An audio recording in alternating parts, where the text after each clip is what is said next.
Baiklah Lauda, sekarang kita akan mengikuti dalam segmen ceramah Ramadan bulan mulia, iaitu di mana kita menyentuh mengenai dengan rukhsah puasa orang sakit.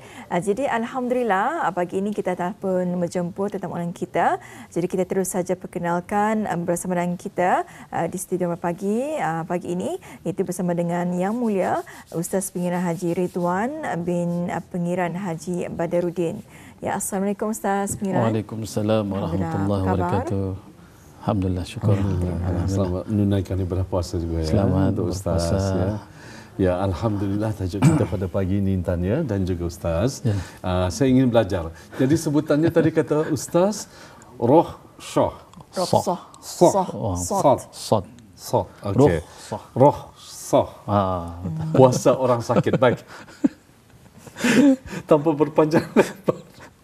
Sebagai mukaddimahnya, silakan. Ya. Aduh. Terima kasih Iskandar dan juga Intan. Ya. Double air ya. Alhamdulillah. Alhamdulillah. Syukur. Assalamualaikum warahmatullahi wabarakatuh. Bismillahirrahmanirrahim. Alhamdulillahirabbil alamin. Wa bihi nasta'in ala umurid dunya waddin wassalatu wassalamu ala asyrafil anbiya'i wal mursalin sayyidina Muhammad wa ala alihi wa sahbihi ajma'in, amma ba'd. Terima kasih Iskandar dan juga Intan dan juga yang saya hormati para penonton muslimin dan muslimat yang dirahmati Allah. Tajuk kita ni rukhsah. Artinya kalau rukhsah ni sebenarnya adalah dalam bahasa Arab sebenarnya yang diberikan makna iaitu keringanan ataupun kelonggaran katanya. Kalau disebut dengan kelonggaran ini berbagai-bagailah ibadat-ibadat yang akan kata ini sebahagian ibadat itu ada juga kelonggaran bagi kita ini khususnya dalam tani berpuasa. Sebenarnya kelonggaran ini rukhsah ini juga terdapat kepada dalam ibadat sembahyang sendiri. Itu keringanan dalam tani bersembahyang. Kalau kita ni tidak mampu untuk berdiri, jadi keringanannya apa? Duduk. Untuk duduk. Kalau tani tidak berlaku untuk duduk, tani berbaring. Dan seterusnya lah, sehinggalah kata ni tidak ada kata ni cara untuk kata ni meninggalkan sembahyang itu sendiri, disebabkan ada rukhsahnya kata ni, ada kelonggaran dan ada keringanan. Dan begitulah juga kata ni dalam kata ni musafir.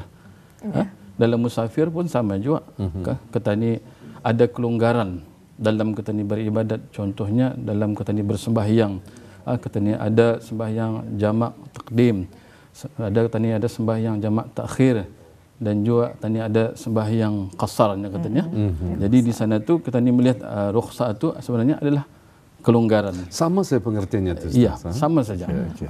Dan kalau katanya musafir sendiri pun kalau dalam berpuasa katanya tidak diwajibkan untuk berpuasa, termasuklah juga kalau berpuasa ini bagi orang-orang sakit, orang dan sakit orang sendiri, warga emas juga, yang tidak mampu untuk berpuasa. Kerana kita ni lihat juga kategori orang sakit ini, adakah semua sakit ini boleh diberikan rukhsahnya katanya, ada keringanan, sakit batis, sakit tangan, sakit kepala, adakah termasuk dari kategori orang sakit ini yang diberikan rukhsah itu, diberikan kelonggaran. Jadi di sini ulama ada bagi satu guideline yang mana kalau tadi melihat keringanan bagi orang sakit itu sendiri ialah orang yang tidak mampu untuk mengerjakan ibadah puasa. Kalau ia mengerjakan ibadah puasa, ia akan paning, ia akan pingsan, ia akan memudaratkan dirinya, ia akan kata ni kalau ia sakit, ia akan bertambah lagi sakitnya disebabkan dia berpuasa.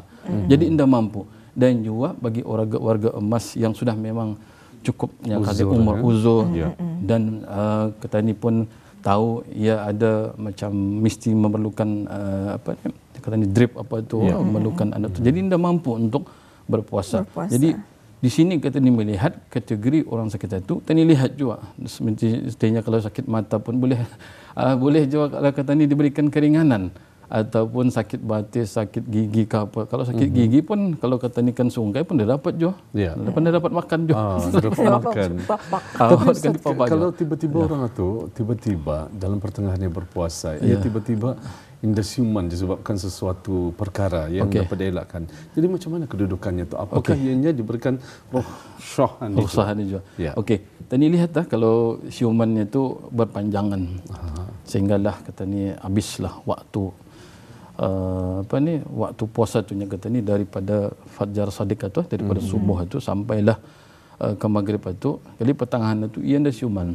Jadi tengah hari tah contohlah ya sakitnya tu ia dah siuman tu daripada tengah hari sampailah ke maghrib. Jadi di sini dikira batal lah dia punya batal. Kerana di antara syarat-syarat sahnya kata ni berpuasa itulah mestilah kata ni dalam keadaan kata ni sihat dan berkemampuan dan kata ni sadarlah apa yang kata ni buat. Dalam kata ni sembahyang pun dah dapat juga dalam keadaan kata ni indasiuman atau dalam kata ni pingsan mana sah kata ni punya sembahyang apa semua tu. Dan termasuklah juga dalam kata ni mengerjakan ibadat puasa itu sendiri. Jadi di sini kata ni melihat kata ni dibersandarkan dalam firman Allah Subhanahu wa taala dalam surah Al-Baqarah ayat 184 yang berbunyi a'udzubillahi minasyaitonirrajim bismillahirrahmanirrahim ayyaman ma'dudat faman kana minkum maridan aw ala safarin fa'iddatun min ayyamin ukhra wa 'alal ladzina yutiqunahu fidyatun ta'amu miskin faman tatawwa khairan faman tatawwa khairan fahuwa khairul lah wa antasumu khairul lakum in kuntum ta'lamun. Yang tafsirnya puasa yang diwajibkan itu ialah beberapa hari yang tertentu. Maka sesiapa di antara kamu yang sakit, pertama sekali orang sakit atau dalam keadaan musafir, bolehlah ia berbuka, kemudian wajiblah ia berpuasa sebanyak hari yang dibuka. Itu pada hari-hari lain, yakni qada ya katanya. Dan wajib atas orang-orang yang tidak berdaya berpuasa kerana tua dan sebagainya membayar fidyah atau memberi makan orang miskin. Maka sesiapa dengan sukarela memberikan bayaran fidyah lebih dari yang ditentukan itu, maka itu adalah suatu kebaikan baginya. Dan walaupun demikian berpuasa itu lebih baik bagi kamu daripada memberi fidyah kalau kamu mengetahui. Jadi di sini kita ni melihat ayat ini, apabila kita ni dalam keadaan sakit, satu. Yang kedua, bagi kita ni musafir, tadi dah mampu untuk berpuasa pada waktu itu. Kalau kita ni sakit memanglah. Jadi kewajipan kita ni ialah wajib ke atas kita ni mengqada. Tapi lihat keadaan kita ni sakit itu juga. Karena dalam sakit ini ada yang kata ni sakit pada siang harinya, kadang-kadang sudah malam baik tiap. Sudah tu ia pun dah mampu waktu siangnya tu untuk berpuasa. Jadi kalau ia selepas itu mampu untuk berpuasa, wajib ke atasnya mengqada. Berlainan dengan tadi itulah yang dah mampu, memang dah mampu. Waktu-waktu yang dah berpuasa pun memang sakit, berpanjangan, dah mampu untuk berpuasa. Apatah lagi berpuasa. Jadi bagi orang yang tadi ini, bagi orang mampu untuk mengqada, jadi wajib ke atasnya qada. Begitulah juga orang musafir. Apabila kalau dalam keadaan musafir tadi pun tahu juga kepayahan ketika kita ni musafiran ya, ketika kita ni berlayar-layar ni. Satu dari segi waktu kita ni pun dah tahu. Dari satu lagi kita ni panjangnya kita ni berlayar tu juga. Berapa jam? Adakah kita ni sudah masuk subuh kah? Masuk maghrib pun kah? Tani pun dah tahu. Kita ni pun dalam di atas kapal terbang tani pun dah tahu di mana waktu yang sesuai kata ni. Kalau kata ni berpuasa, adakah kata ni dah memudaratkan kata ni? Kata ni sanggup berpuasa sampai 20 jam ataupun sampai 24 jam. Disebabkan kata ni tidak mengetahui waktu-waktu pada ketika itu. Jadi di sini bila kata ni dalam uzuran ataupun tadi pertama sakit, yang kedua musafir itu, jadi wajib atas tani qada. Tapi orang sakit lihat keadaannya, kalau ia mampu untuk mengqada, qada. Tetapi kalau tidak mampu, jadi tidak payahlah qada, tetapi wajib ke atasnya membayar fidyah. Okey. Alhamdulillah.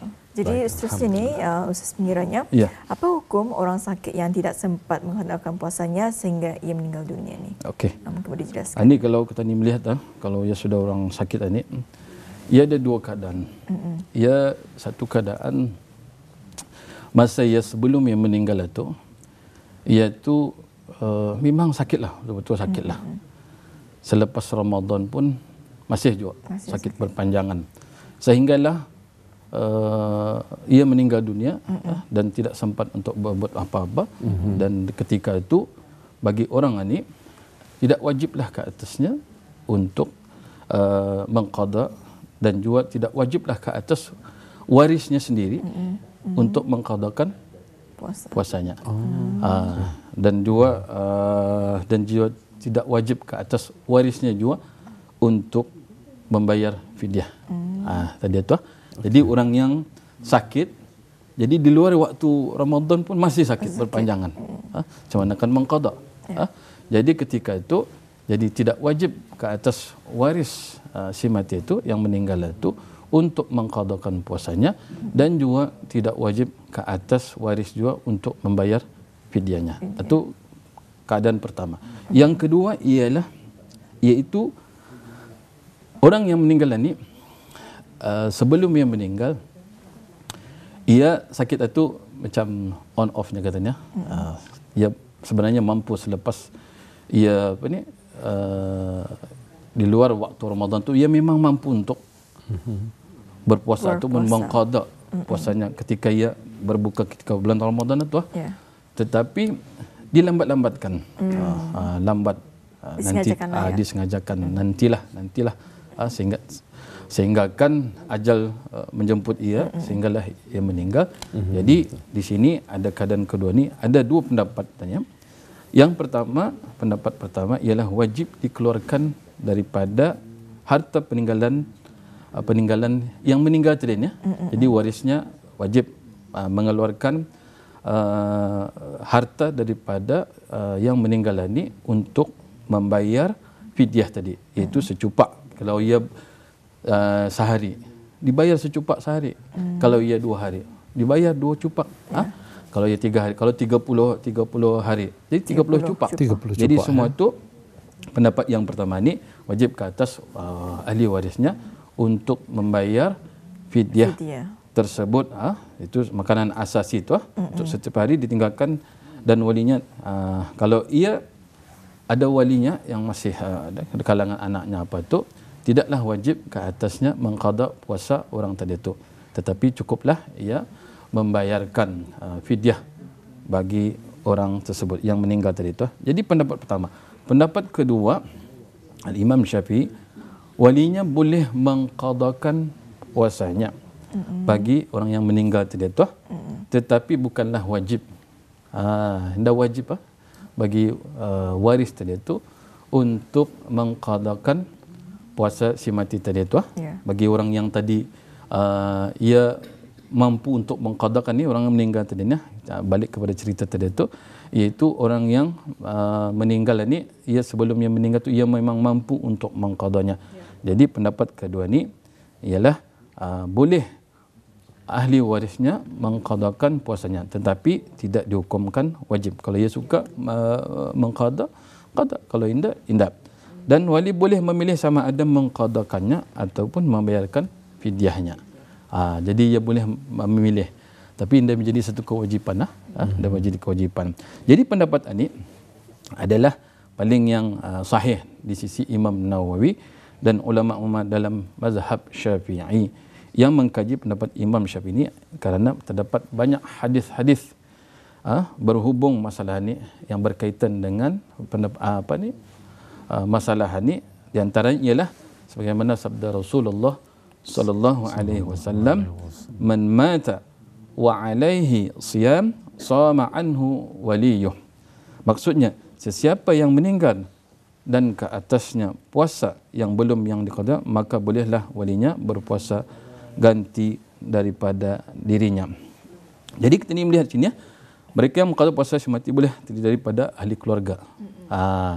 Ya, kalau yang kan ada keinginan untuk mengqadakan puasa yang meninggal tadi ini, bolehlah di kalangan ahli keluarga ketani, dan juga bukan dari kalangan ahli keluarga. Contoh sahabat-sahabatnya, contoh jiran-jirannya yang tahukan ke dia ni ia orang baik apa tu, jadi berebut orang kan mengqadakan puasanya. Jadi di sini tetapi tidaklah menjadi kewajipan, dia jelas menjadi kewajipan bagi orang-orang tersebut untuk mengqadakan puasanya. Tetapi kalau bukan ahli keluarga, bukan ahli keluarga kan mengqadakan puasa yang meninggal ini, dia mestilah meminta keizinan kepada ahli keluarga.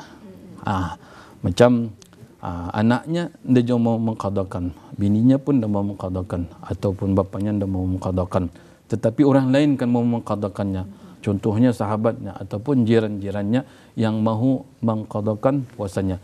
Kalau ia sebelum ia mengqadakan puasanya tu, ia mestilah meminta izin kepada ahli waris yang terdekat. Contohnya ia ada anak, ia mesti minta izin kepada anaknya. Ia ada bapanya, mestilah meminta keizinan kepada bapanya ataupun isteri dan ahli-ahli yang terdekat itu. Kalau indah sah. Sah qada yang dibuat oleh yang bukan ahli keluarganya tadi. Wallahu a'lam bissawab.